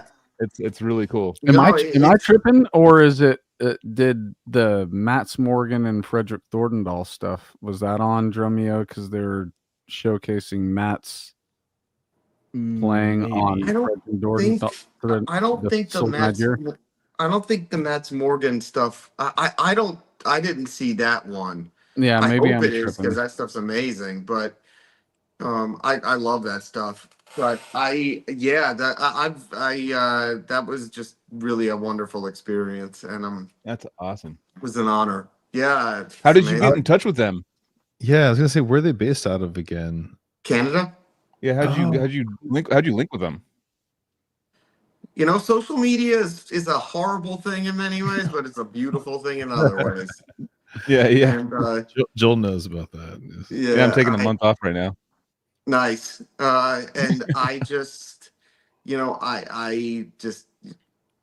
I'm a firm believer that if you throw enough shit at a wall, something will stick eventually. And that was 100%. kind of what I did with drum content. I just threw tons of drum content at a wall, and eventually some of it stuck. That's really cool. I mean, there's a ton of awesome things about social media. I mean, social media, YouTube, I guess, is more just kind of just media, or just putting it out there, putting yourself out there. People can, it's a link you can send to your grandmother or to the band that needs a drummer. Exactly. Or so, like, you know what I mean? So Mine is just I to think send offensive, funny things to my friends. No, I know, Yeah. me too. I like to be shocked, like with like a joke I'm not expecting or something coming. I like the memes for me are the main thing. And I was just noticing the only reason why I had to like take a little break was like every time I wasn't doing something, I would just pick it up and just go like Instagram, but I would just start scrolling like, immediately, and then I would close Instagram. And then I would go back to Instagram thinking that I hadn't opened it in the first place and start scrolling again. And Yeah. like it was The just getting a thing is, little though, too for me, crazy. Bro. like with drum videos and stuff, like that's always really fun because when you do drum videos, you look at you find amazing people, and I'm inspired by that. So I really like that. Definitely opening up Oh yeah. a new generation and new. I shared one of your videos that is really cool from Drumeo of you doing some real like awesome like hi-hat stuff like on your left hand. Like there was like a secondary hi-hat that was like Oh closed. yeah, the doubles. Yeah. That was yeah. really cool, man. And I sent it to I have a few like adult drum students and stuff Mhm. and Ben from Generator and stuff, like like a few drummer friends. And I sent that clip to them. I was like, having this dude on the podcast tonight, he shreds, and they were just like, well, hell yeah, this is awesome. You know, it's just really tasteful. Like it's really just a cool like video clip. And it's like your playing is great, like the way like it sounds like it's not just about the chops. Like I love like it's like I'm just listening to a drummer and there's like nothing else, and I'm just like super into it. It's musical, you know. So yeah, I shared it on our story for the Thanks, man. podcast. And also like I love how they have like grown in this way, like with such a great quality, like the video quality, like the way your cymbals look, those Peisty Yeah, cymbals. no, it was Beautiful, Well, man. I can't say a bad thing about that experience. Yeah. It was just such a wonderful time, and really just one of the better memories. Musically, really a life goal checked off. Where in It's Canada are they? near Vancouver. Oh, okay. Um, Yeah. yeah, they're out Mhm. Edmonton, I think is what it's called. Cool. Yeah, somewhere it's like an exurb of Vancouver. But yeah, it was really wonderful. Just such a great time, great people, great experience. Just really really awesome. How many times have you gone up there and played? Just that one time, but Okay. again with the brain tumor story, I would really like to go another time and be Yeah. like, okay, guys. Fuck yeah. Yeah. No, totally. Real quick, it has nothing to do with what's being talked about, but I have to correct myself. I like an asshole. I fucked up names. Here I it said comes. Mats Morgan when I was talking about Frederick Thorndahl. One, yes, it wasn't Drumeo. Whatever. But I said Mats Morgan. That's the name of Morgan's band, and Morgan's Yes, name Morgan is Ogren. Ogren. Ogren. Yeah. And I'm over here saying Mats is the other guy. No, yeah. But yeah, Morgan is an underrated drummer that I enjoy watching.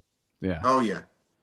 Yeah. All right, that's all I had to say. I had to correct my stupid ass by just vomiting out of my mouth partial information that I can't remember at the moment. All right. Yes. Yes. Great Anthony, stuff. what did it say? I didn't even see that banner. What does it say? Anthony. I've already put it on like 3 times tonight. Yes. So. I have a reflective moment every now and Having then. a lot And of that was one of them. tonight. Yeah, it's been a great time so far.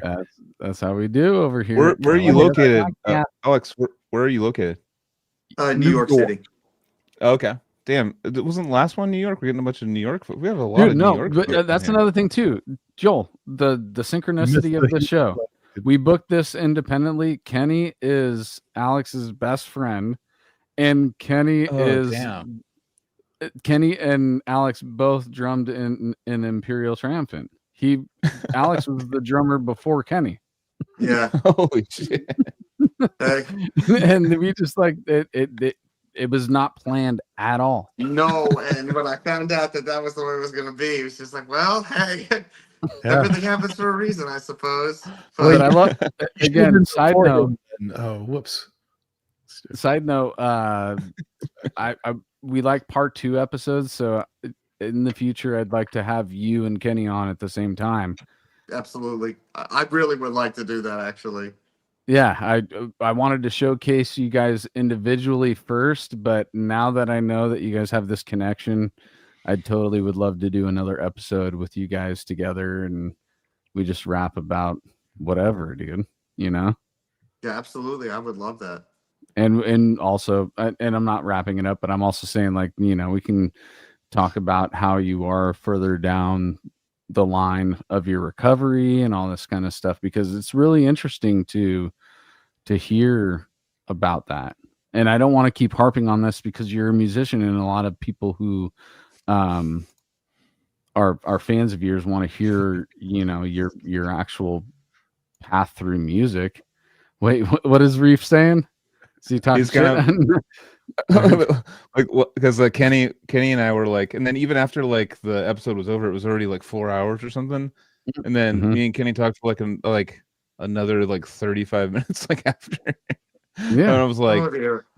he's dude, such a chill guy to talk to, man. I had a great time with him. I It know. was awesome. Oh, Totally, I know. dude.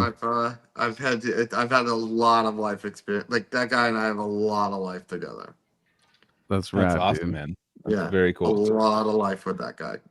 I'm gonna reel it back in though, because let's take it back to your teenage years again, because we Mhm. talked about you playing drums and all that. But when was the first drum set, and what was your main focus? What was the song that you first wanted to play as a drummer? Anthem by Blink 182. Nice. There we go. I thought that was the pinnacle of speed and technique at the time, and then I realized it was not really. Especially after getting into metal. So, but that again, that was the first one. That was like the goal. And now I can probably play Anthem on a left-handed drum set, no problem. But like, you know, I mean, We Travis love that Barker is though, very dude. he's a very like I mean, I always He's hear got my respect. He's got my yeah, respect. man, absolutely. I mean, yeah. his marching chops are killer too. Like, no, he's great. It's Oh, just yeah. more along the lines of that, like, that was the benchmark that I set, and then Yeah. it just went up from there. We all have those benchmarks, dude, and you look back at those benchmarks and realize why they were just benchmarks, but you still Yeah. have respect for them because they were one of the stepping stones that got you to where you are today. And nostalgia is a big thing for me and most people. So you make these connections along the way. And again, I wasn't a huge Blink fan, but I remember Travis's playing and being like, oh yeah, that dude can play. Yeah. He's one of those in the pocket drummers that you just know he's going to stay in that pocket. He's trustworthy. He's like Yes. a trustworthy drummer. That's kind of how I feel about him. Totally. Absolutely. And that would that was a good start I felt for getting into that stuff. And again later I was working on faster stuff, Slayer, Iron Maiden stuff. Yeah. Went more into that direction. Then stuff like Emperor. Okay, but Emu. yeah, all right. With that, you just took a big step for me with Slayer to Emperor. We need to Yeah. talk about how. Okay, first, who was the people that you came across that were into the same shit, and then was it you passing it back and forth between friends? Were you finding it on your own through the I was internet, just or finding just it on my own, yeah? looking up stuff, and I was just fascinated by it. And I found all of this stuff. And Just that's I was rad, but I just want to know, like, Slayer to Emperor is a giant leap. I want to know, like, so Slayer was like the first kind of extreme stuff you heard? Slayer actually came later. Meshuggah Okay. was like the first more extreme stuff I heard, and then it was like Slayer, Iron Maiden. Then it was like Demu and Cradle of Filth, Children of Bodom. Then after that, it was Emperor, Mayhem, uh, Celtic Frost, and Immortal, Behemoth, stuff like that. Yeah. And then that was kind of my Decrepit Birth with Casey on drums. That was big. Diminishing Between Worlds, man, and Time Begins. Those two albums were huge for me. Hell yeah, dude. I mean, and Time FYI. Begins. And Time Begins was huge for all of us, dude. You know, Yeah, that album rocked it. that was a Diminishing, monumental thing. Diminishing, I actually liked more. I thought Diminishing was awesome. Yeah, but I'm just saying, No, you know, dude, with no. And Time Begins, it was something that that Casey, don't stay on Casey, here. You better sure. not turn that video off, Casey. You sit I'm not right turning the there. video off. I'm just You saying. sit right there. I know your bladder's fine. But yeah, it was a thing that was magical for us Cali kids, you know, for a Decrepit Birth to pop up. And then our friend Casey Howard made it made us feel that, oh shit, Decrepit Birth can be played live. Because you know, Tim Young just coming in and doing what he did with the album, that was just only a CD experience for us, an MP3 experience for us. And then the video started to come out where Casey was playing it live, and we were just like, oh shit, dude, this is getting really real, you know? And I remember seeing some of the video. It was fucking great. Dude, and we were so privileged to be in the friend group, and we got our own little personal Decrepit Birth experience because they were only doing it in a studio that could fit them plus one other person, so we would take turns to walk in there and watch Casey play it live. That's sick. Even though Matt's like and shout out to Matt for sure, but we were going in there to watch Casey do it. Even though he was the newest member, we were just like watching this person show us that a human can do these inhumane sounding things. Or it's funny, like listening to Casey, like not you know, like going like, whatever, blah blah. But then like remember, like even he was doing that on the way up to the tryouts. Me and him went up there together, and to that little tiny jam space. And he was just like, I don't know, I'm just gonna give it a shot. I don't really know what's going on. And I was like, all right, well, in case he convinced me, he convinced me that like, okay, well, he's probably, you know, maybe he has he can kind of get it along with it for a little while and like understand it a little bit. And like I was listening to him talk about like how he thinks he can't do. He's like, I don't know, I'll give it a shot. Like, fuck it, I don't know what's going on. I'm like, in my head, he was like explaining it kind of like he didn't know the songs fully or something. And then I watched him play like 4 songs all the way through, like right off the bat. And I was like, dude. And I seeing Bill's face, seeing Matt's face, and I'm just getting to see it for the first time. Like, all right, this is like probably top 5 death metal moments of my life. And then being with those guys through the whole kind of like morphing into Diminishing and seeing like their new songs that they had. And like watching, you know, because we shared jam spaces and stuff, and I remember just at the beginning, kind of being very in my death metal ways and being like, I don't know if people are gonna like this, dude. For Diminishing stuff, they were like, I remember like my initial feeling was like, I don't know, this is too big of a change, dude. I don't know if people are gonna be into this. I don't really. It's like it's a big going from like like to like you know, like different, completely different styles. And I was kind of like, in my head I was like, fuck, I don't know if this is gonna work, dude. But I mean, Matt's just like, suddenly got very death, and you know, it had that very like you know, kind of human symbolic era death element to it. And I loved it. I just added polarity. Like polarity. I listen to that way more than before we move on to polarity. Let me just make my statement real quick, which is and knowing Matt for how many years we've known him. # David Lynch, Twin Peaks. Go check it out.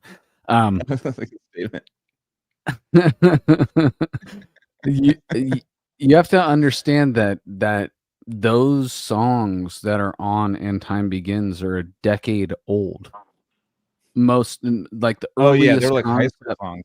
The earliest concepts of those songs started 10 years before that album came out.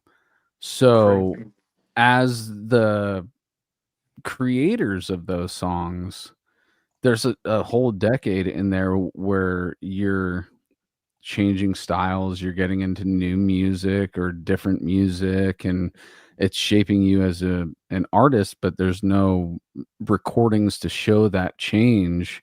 So then And Time Begins finally comes out, and they record it and all that stuff, but as musicians and songwriters, they were already in a different direction from those songs because of how the age of those songs, and so it sounds like it seems like it's a drastic change, but it really isn't. I did I just get all weird for a second? I remember. But yeah, That's so what I you was- understand what I'm saying, though. So it's like the change was much more gradual for the musicians involved than it was for the Well, public who. Yeah, have Casey explain. Casey So- was in the band. There was so back in the day, I don't know if Alex, if you were ever on the Derek Roddy forums, it was kind of I remember those. okay, yeah. I was just a little kid. I was like 15 or 16, so I was Nice. a few years younger than I was like everybody else. 19. I'm 41, so I was probably like, just a little older, or like You're 20. 6 years older than me, yeah. Yeah, I was like 20. Well, in 2004, I was 21 when I joined. Anyways, yeah, but the Derek Roddy forums. So like, that was like 2002, 2003, around there. Yeah. And that's actually where I met Matt. He was in And Time Begins. Like that was like his little moniker like thing, his username. And fucking yeah, there was all kinds of people on there. Like it was really cool. But In Time Begins was already out. That was 2003. It came out, right? Yeah. Yeah. And then people were talking about all that kind of stuff. And then I remember Matt released a song or just kind of put out a song like an MP3, like a link on the Derek Roddy forums that was the diminishing stuff before the way it sounded later. It sounded like In Time Begins with like a Hate Eternal solo. Like it sounded like Conquering the Throne met In Time Begins. And there was like this it sounded vicious, dude. And like I remember I wish I still had that MP3 because it was so cool. And I just remember hearing that, just going like, oh fuck yeah. Like because just listening to In Time Begins, and it was really cool to hear. So he always wanted to have more solos and shit in it, and more, like melody and shred. But I think it was all from like a Conquering the Throne approach, like the Rutan, and then whatever, Cerrito, of course, but also like Asgoth, like like Morbid Angel-y, like kind of like heavy, dark soloing stuff. And then like Formula's Fatal to the Flesh or Morbid Angel. Yeah. Stuff. Yeah. Totally. And that's what it sounded like to me. And I was just like, that's so fucking cool. And then when I moved up north that year, and then like jammed with him, and then joined, and that was cool. And we were still doing Odious and stuff. And I was like, okay, I'll just play this shit, try to do it. And I remember trying to learn the In Time Begins stuff and just being like, okay, like I kind of get what to do, but like it's just so hyper fast. Like, and so like I could like do it like at a slower speed, but not like at that speed. And so then I was like, oh, to get to that next speed, I just need like a bunch of adrenaline and like nerves. Cause like when you go on stage, and that's when you started doing cocaine, playing like right? 10. Yeah, exactly. It was like 10, 15 beats faster. Like you don't perceive it that way. Well, so a lot of the time, especially because like when I started playing in Malignancy, I had to play as fast as possible. Oh, dude, yeah. Yeah. So doing those songs, it was like if it was 10 to 15 BPM faster, it still wasn't fast enough. And Exactly. I'd love to play Yeah. that stuff again. After I'm I just don't know if post. I think I've still got the speed. To do the Malignancy. I could still. I could probably still do it, but yeah, that's a tough gig. But I love those guys. I love that music too. Yeah, I want to talk about that stuff too. We had, we did like a band episode, and Mike was on, and he was talking about you and like having you be the live drummer and showing, going over those parts and stuff. So I'd love to talk about all that. But just the last thing I was going to say though is like with the Decrepit stuff, we had this jam studio that, or like a fucking storage unit that we shared with us and Odious and Decrepit.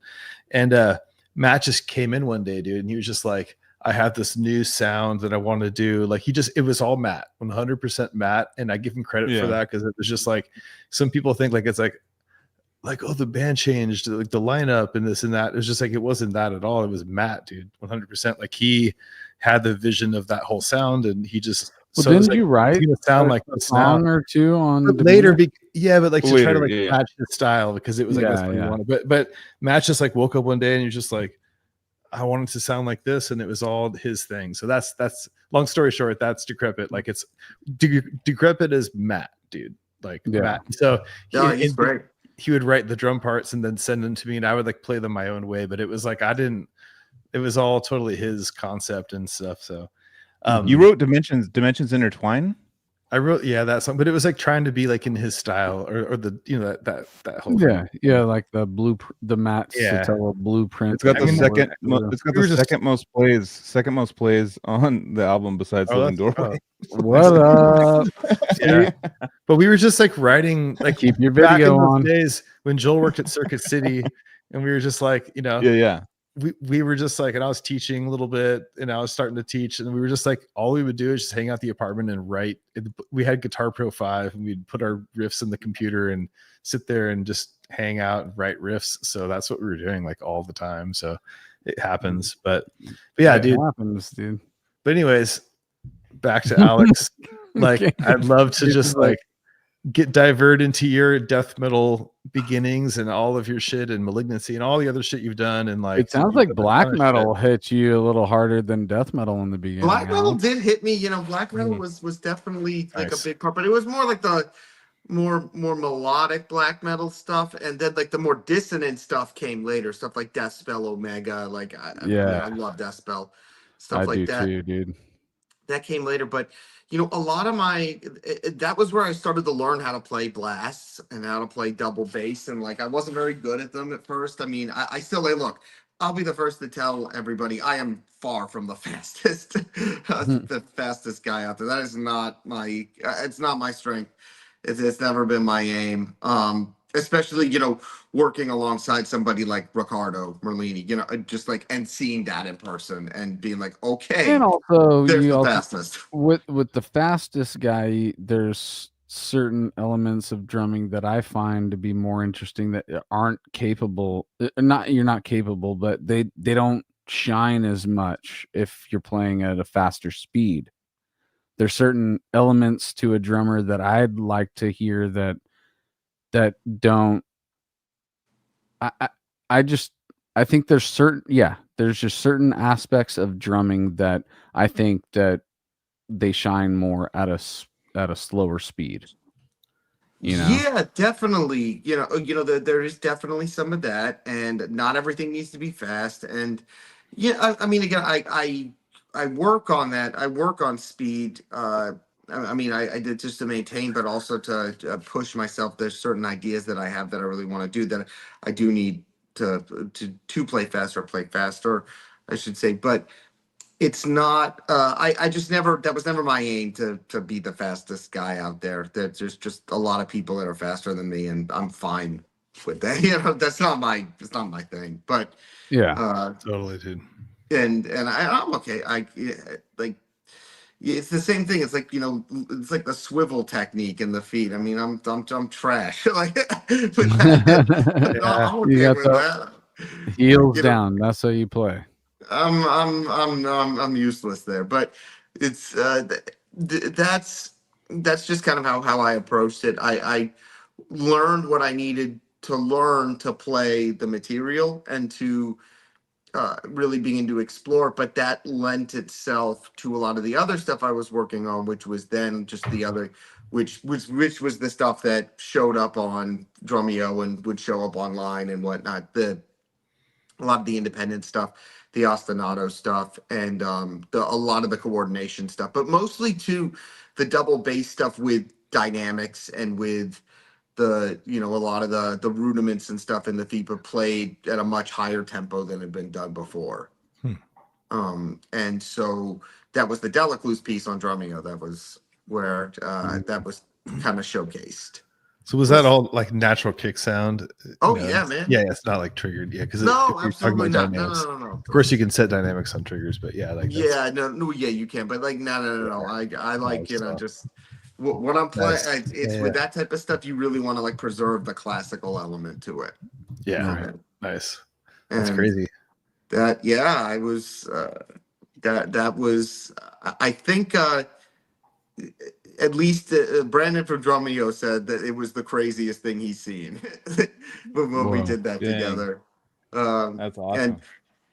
yeah, I wanted, like, again, a lot of this stuff I just developed because I was working on, let's say, I wanted to play paradiddles in the left side against certain patterns in the right side. Well, that's a really good left side workout as well as being a good independence workout, and my feet and hands would develop as such that way as I would work on that stuff. So it's really kind of almost an accident that it kind of just developed. And then one day I would show some of the foot technique stuff to some of the kind of the very technical drummers people regarding. They were like, yeah, that's actually kind of groundbreaking. But I it really wasn't meant to be. I just, it was just stuff I came up with because I was playing Malignancy and playing all this stuff, and so I had to Yeah. create these techniques, and so that was just how I did it.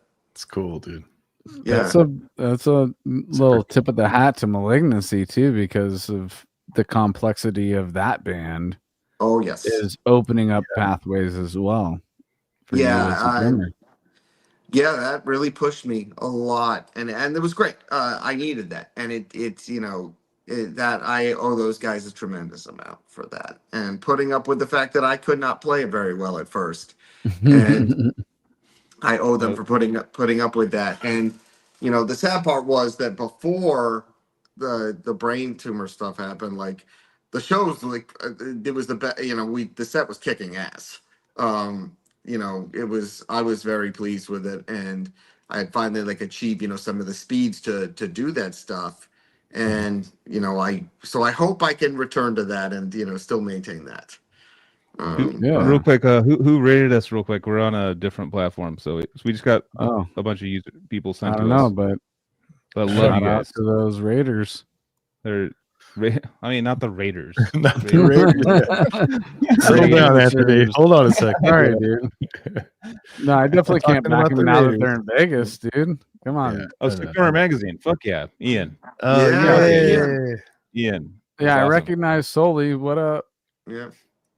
Hell yeah, that's awesome. Sick Drummer Magazine, and then we got a drummer on. That's a fucking Yeah, sick Ian. drummer. Ian What's up? made a post about this too. Because Yep. anytime we have a drummer on, I know Ian's nerding out extra. Yeah. Ian's with us every week, but the fact that Well, it's a drummer, he's always more into it because Fuck that yeah. dude lives drums. Dude. Hey, listen, man, we roomed together at NAM, when we were Nice. there. So yeah, no, Ian's awesome. Ian, much love, man. There we Yeah, go. dude. He there he is. I wanted to bring some people in to support our brother Alex in our journey, dude. Hell Oh, man. And then Rumi. Yeah, exactly. yeah. Yeah, Uh, dude. But He blessed us with a Sepultura cover to start off our 200th episode. that's amazing. Yeah, dude. Ian's the shit, dude. Yeah, Love you, Ian. Piers.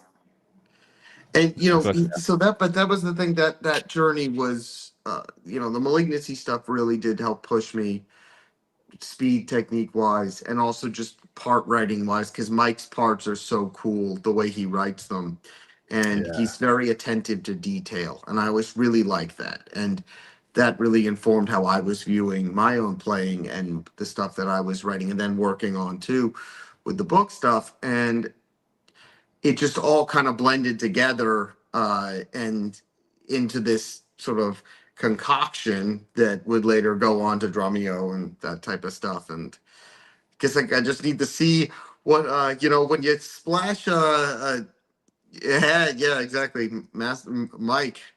And so when you splash, so you take this concoction and then you throw in the brain tumor as secret ingredient. it's an interesting kind of That's it's result. such a I'd like to it's say. such a. I mean, I definitely missed the. Obviously, I came in an hour and 10 minutes in or something. But so the brain tumor stuff is more recent. Yeah, the brain tumor stuff happened in the past 4 months. Oh, well, okay. So just I mean, just as a someone that just wants to learn more about like just I mean, what could you say? You probably already talked about this though, so that's why I've been like holding back. Well, But if people just are the just differences chiming from in, like it's all good. yeah, like a Yeah. point, like understanding like when in the beginning, you know, how your brain functioned, how your motor functioned, how everything went. Till have you like, can you understand because the brain's a gnarly thing, obviously. When it gets, Yeah. you know, they thought I had a brain tumor when my ear went deaf, and I was like, oh god, I thought I was gonna have to go down a similar like that kind of path. But like understanding, because the brain, if it gets like messed with at all, so many things can just churn out different. So have you, after post brain tumor and surgery, I assume, correct? Mm-hmm. What was there like main differences that you noticed just right off the bat, just from before and after, like as far as like functionality, thinking wise, things like, because you know, brain, if it can touch multiple parts of the brain that can affect different parts of, you know, Yeah. of yeah, motor skills, thought, stuff like that. Really, it's my vision that got Mhm. kind of fucked with, but Mhm. for the most part, my motor skills are good. My again, I'm kind of tired just because I there's the treatments Yeah. and Totally, dude. Yeah. but And Joel, you missed him. He was talking about I his know. It's for the people that peripheral are here too. vision. The people Yeah, that for showed up sure. though too, yeah, and and so me. it definitely there were I've definitely managed to get through it, but it's definitely affected me just mentally. I feel like I still have to recover from the radiation. I'm not all the way recovered, and therefore that's been a journey. And Yeah. Yeah. For sure. that's I get tired more easily, and I I start to slow down, as it gets later in the night and stuff. And so, that's just going to be recovery time and Yeah. just hmm 100%. Totally, dude. dealing with this. And that's, I mean, again, it is what it is. I have to go through it. So, Yeah. um, but So it's like yeah, 2 years. You said it's like a you might. year of the treatments, and then I need a year to sort my health out. After that, Yeah. and just figure my shit out as far as all of this is concerned. And did they tell Yeah, you, dude. was it anything like was it, because you talked about diet and changing up stuff, lifestyle things, alcohol, diet. Um did they give you any information on if it's commonly genetic, or if it's commonly by diet, or if it's commonly like anything like that? This was, I think, a combination of a lot of things. Hmm. And honestly, whatever it was, it exists. And Yeah, that's yeah, the thing. totally. And Yeah, I need it to not exist anymore. yeah, 100%. Another thing you missed, Joel, is that his father passed away from brain cancer, but it was a Yeah. different type of cancer. Yeah. Interesting. So I had a similar question about it being hereditary and all that, but Yeah. it was a different kind of cancer. Yeah. Yeah. It's Trip. crazy. It was just, Mm-hmm. Dude, it's just like cherish every day, dude, because you could be in a parked car getting ready to take off with your homie Yeah. to Yeah. go yeah. do whatever, and you have a fucking seizure because of some crazy thing that's been growing in your skull that you didn't even So know that's about. okay. So that's the story then, what you're saying, because I missed Yeah. that. Yeah. Yeah. Okay. So So yeah. So you had no other any things that kind of like tipped you I off to just had anything? auras in my vision, but everybody has those, Okay. Okay. You get those, you get migraines. I mean, Like an so aura, what do you mean? Like you just have Like like, circular things yeah, around. little lights that form. Yeah. Yeah. Yeah. Because I remember and that was like the precursor. yeah. I've talked about this a couple times where I think it was 2017 or 16. I was working and all of a sudden I couldn't see anything and started freaking out. Like it was an ocular migraine, but I had never had a migraine in my life. And all of a sudden it looked like I had been staring at the sun for like 20 seconds, like just staring directly at it. And my vision was looking like that. So, and I was like, what the hell is going Like I was completely And he confused. found out it was anal cancer. No, I'm just joking. Jesus Christ. Probably the wrong kind of joke to make. But Jesus Christ. but no, as far as like Come no, I on, was guys. staring. I'm just, I know Alex liked it. you could have made like I think AIDS might have been better than that. but Alex dug it, dude. He smiled, dude. He laughed at it. Come on. but no, as far as like just not knowing what's going on, you think you're healthy, everything's good, and then all of a sudden I Yeah. couldn't see, and I was like couldn't even see to like look at my phone to like message people. I was like, it just looked like it's the same thing as staring at the sun for way too long. My eyes were just like and I was inside, and I was like, I like put a post up like, hey dude, not dudes and dudettes, my vision's like all looking like I'm staring at the sun. What's going on? They're like, oh, it's an ocular migraine. Like, no worries, blah blah. I'm like, no worries. Like, this has caught me out of nowhere. I was like worried because I'm already deaf in one ear, so I was like, am I gonna lose my fucking vision now or something? Like, like that's like the only sense I have that's like really good right now is my Right. vision. So I like had this like fear, like I was like vision and ear, like so I had this obviously a freak out in the back of a break room somewhere in Sacramento, and it went away and it finally came back, and I was like, all right, that sucked. And then I went like a couple months later and was shopping at Trader Joe's, and I had a cart full of shit, and it happened again, and I just couldn't even see anything in the fucking store. I was like, what the fuck? And I have to drive back and stuff, so I just left my cart in there. I was like, I have to go like wait this out or something, I guess, in like my car, and just sat there like this, holding my head for like 30 minutes, and then it went away. Because I guess when that is going on, you want to make sure there's no light coming in. So I was like, all right, well, I guess I'll just go blindfold myself in my car for a little while. But I didn't know. But having that kind of thing that you're talking about, where something just hits, and you have no idea where it came from. It just is, I mean, so okay, actually, going back to that, was there something that like, and just for like now that I've had that happen to me, and like didn't know where it came from? No, I've never had anything like that. Did they ever say like if there's like a just go get checked out more, or did they say anything like even the neurosurgeon was like, yeah, I wouldn't have thought that would have been a brain tumor. Dang. Okay. Yeah. It came out of nowhere for him, dude. Yeah, That's man. wild. But so I've probably got about 5 minutes left in me just because it's all good. It's all good, man. Thank you for doing this, by the way. I totally no. I just want to let everybody, because like again, these chemo pills start to wear on you. So I 100% understand. Thank you for talking and opening up about that. Yeah, this has been so awesome, man. Yeah, it's awesome for me. That's no doubt, dude. And like I said, dude, I'd love to have you back on with Kenny. Let's have a party, dude. Yeah, I drunkenly said it'd be cool to have a sleepover with Kenny because I just could not stop talking with him. So might as well bring Mike on too. Oh, actually, speaking of with Kenny, actually, quick little story, right? So me and Kenny and Anthony were talking forever. I was tired as hell. I was really tired. I was like almost passing out at the very end, but we kept talking. And I was like texting Anthony like, we got to end it, dude. I'm like, and then I talked to Kenny obviously 30 minutes after that, but 30 minutes after that, a humongous mountain lion.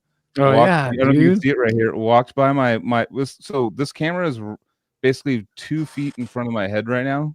Damn, so I walked. This thing is like this half the size of my car. Walked right by where I'm sitting right now. Joe lives in the mountains now. And so it's like I took a screenshot of it just because it's not a very good one, but like a mountain lion that's probably 7 feet long, and like just walked by my house right after I did in the videos because I have like security cameras and stuff. And I was telling Anthony, I'm like, let's fucking end it, dude, right now. I felt like I had like this premonition, like we got to end it, dude. I'm tired. We got to go. But I saved you, dude. I saved you, right? By keeping you on for longer. I know, right? You're talking But- about like Alex was talking about it literally being like a minute before. If you got in a minute earlier in that car, it would have been a different story. Less than a minute, more like 5 seconds. Yeah, dude. And I think about that last every time week- I leave my house in a car. I think about that like someone does a crazy move in front of me or something. I'm like, if I were just to like not scratch my balls before I got in my car right there, like Right. something small like that could have changed literally. history, you know?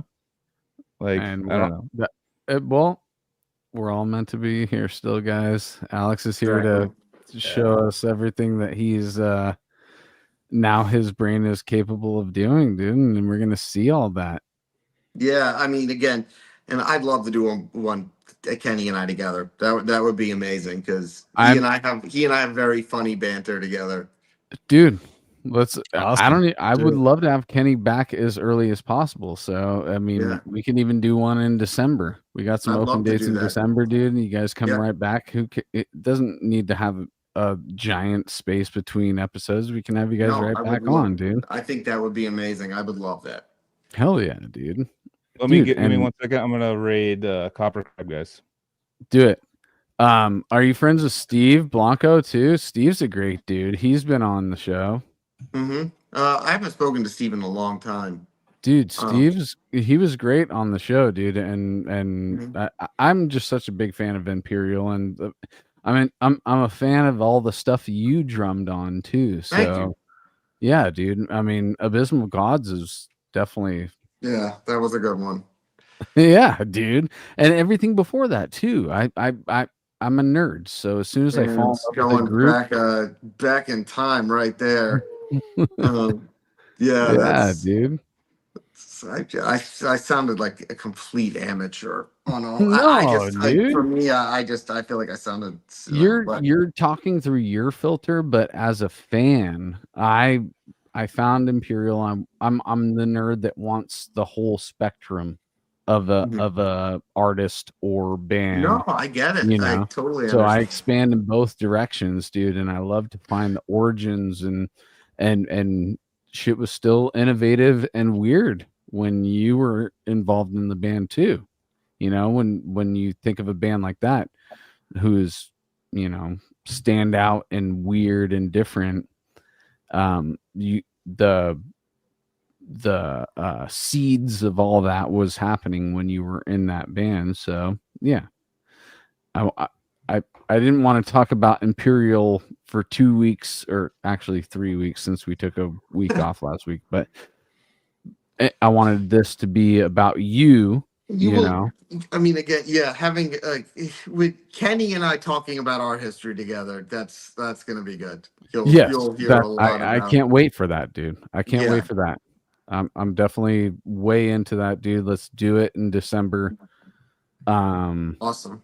Let's make it happen. I'll you can hit up Kenny or I can hit up Yeah. Kenny. Either way, we'll figure it out. Yeah. We could do a 3-way dialogue, or whatever. How many way I could message Casey about it too. Yeah, Yeah, no doubt, for dude. sure. Yeah, that would be great. And yeah, guys. we're two Yeah. episodes in a row of plugging humans. We really need to start plugging humans in the beginning. Mhm. Did you plug Kenny? We plug Kenny. Yeah, That's a good idea. Yeah. Plug humans, dude. Yeah, plug a human, dude. Fuck yeah, Alex. Dude, thanks for Yeah. coming on and Hey, my pleasure, guys, and thank you. It's like we appreciate it. I'm glad this is the latest I've stayed up in a while Oh, because I'm Yeah. really glad I did it for this. So Well, this is dude, wonderful. and we're awesome. Thank you. For we're that. super glad that you did it too, dude. And Yeah, much love, dude, for sure. Thank you, man. most Yeah. definitely, dude. And I'm glad you're in such high spirits where you're at in your life. You know, Yeah, dude. I Thanks, know man. you got a long road, but I also can tell by talking to you that you got the drive to get through it.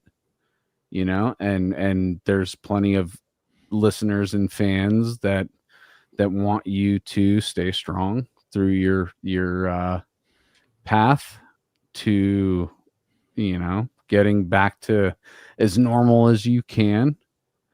And just know that the world still needs more Alex Cohen, dude. I Fuck yeah. appreciate that, guys.